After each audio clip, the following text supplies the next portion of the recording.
Environment Canterbury would like to thank everyone who participated in the Timaru Odour Pilot over February 2021 and the continued use of the Smelt It app by members of the Timaru community. Over the last 3 years, there have been 137 odour notifications in the northern Timaru and Washdyke area. Despite industry investment and enforcement action, complaints persisted. Environment Canterbury, the community and industry were not satisfied.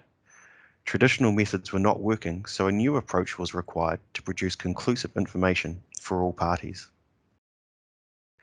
Environment Canterbury had followed the Ministry for the Environment best practice, but it wasn't delivering the outcomes we all expected.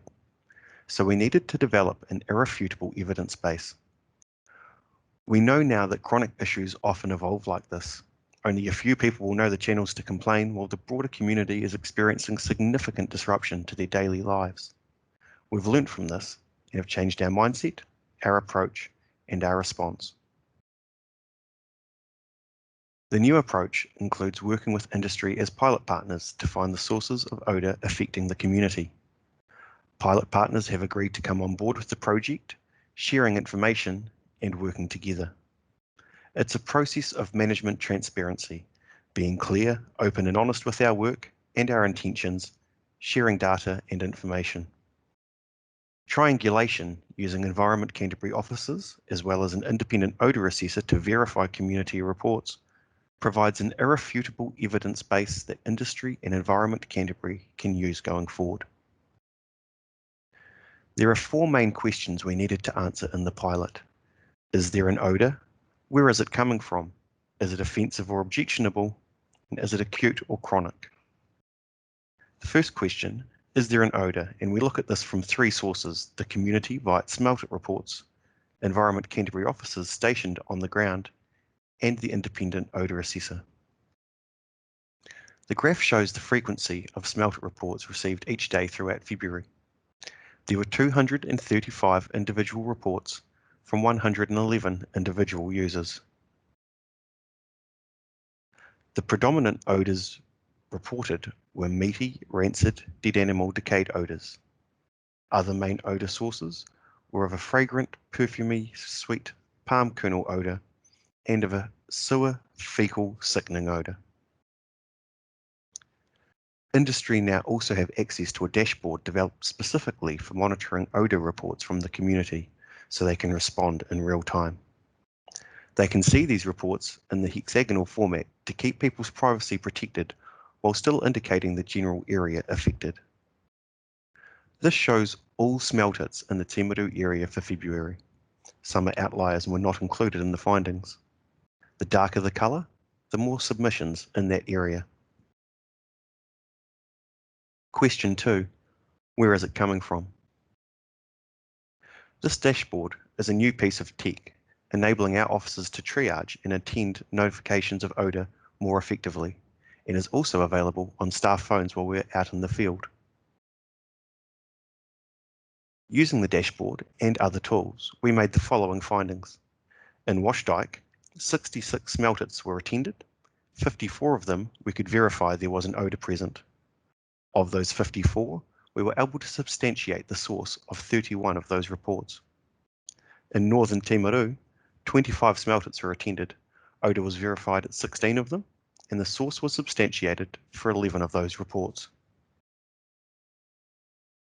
2 of our pilot partners were substantiated by officers as sources of offensive or objectionable odour. These were South Canterbury Bioproducts and Alliance Smithfield. We heard the community's voice and the officers, but to truly add weight and provide some complete independence, we used an independent odour assessor for 5 days of the pilot. The independent odour assessor confirmed the findings of our officers, identifying South Canterbury Bioproducts and Alliance Smithfield as sources of odour. In addition to all this, we were able to use plume modelling based on data from the Smelt It notifications. Plumes generated for each Smelt It using wind behaviour in the preceding minutes of the Smelt It reports gave us an indication of the direction of the odour source. Question 3. Is it offensive or objectionable? This question is important, and consents for discharge to air as well as our regional rules, refer to this phrase based on the Ministry for the Environment guidelines. Offensive means an odour that anyone would understand to be unpleasant to most people, such as a rotting or vomit smell. Objectionable talks to pleasant and unpleasant odours, for example, the smell of laundry powder or cooking food. These might be pleasant on occasion, but with a certain frequency or intensity, raise objections in the community because of the impact it has on people's enjoyment of the area.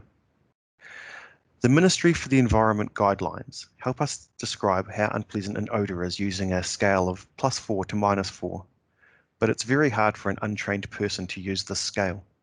So we simplified it by simply asking the community if the odour was acceptable to them.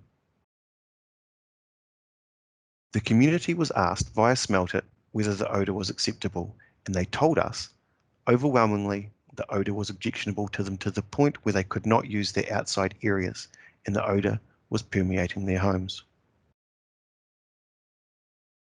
Of the 235 Smelt Its, 92% were reported as objectionable. Ministry guidelines state that different zones have different levels of sensitivity, and the district plan marks out zoning for our area. For example, residential sensitivity is high, heavy industrial is low. An odour that might be unacceptable in a residential area might be acceptable in a heavy industrial area. Question 4. Is it chronic or acute? Acute odours are high intensity, highly unpleasant, occurring infrequently or for short periods. Chronic odours are generally low intensity, occurring frequently or continuously over a long period, but odours can be both and can change between acute and chronic, and there can also be strong chronic odours.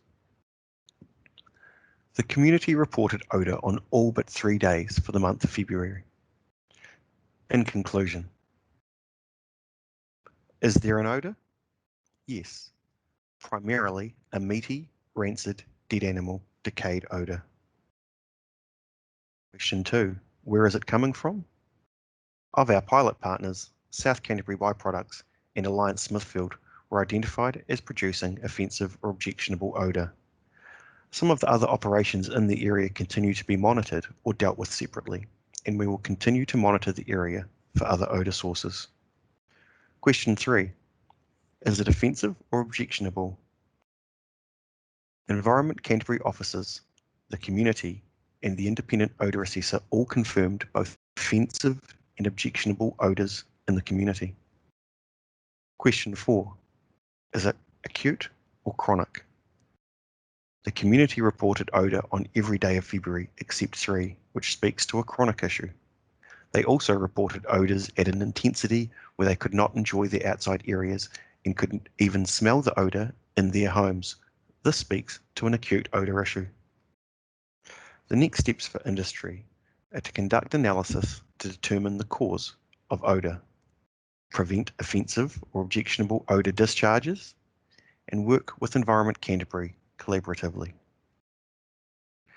The next steps for Environment Canterbury are to issue compliance monitoring reports to industry and confirm next steps, support industry as they work through root cause analysis and solutions, to expect significant improvements over the next few months, and to keep the community informed. Once again, Environment Canterbury would like to thank you for your ongoing participation in the Timaru Odour Pilot project.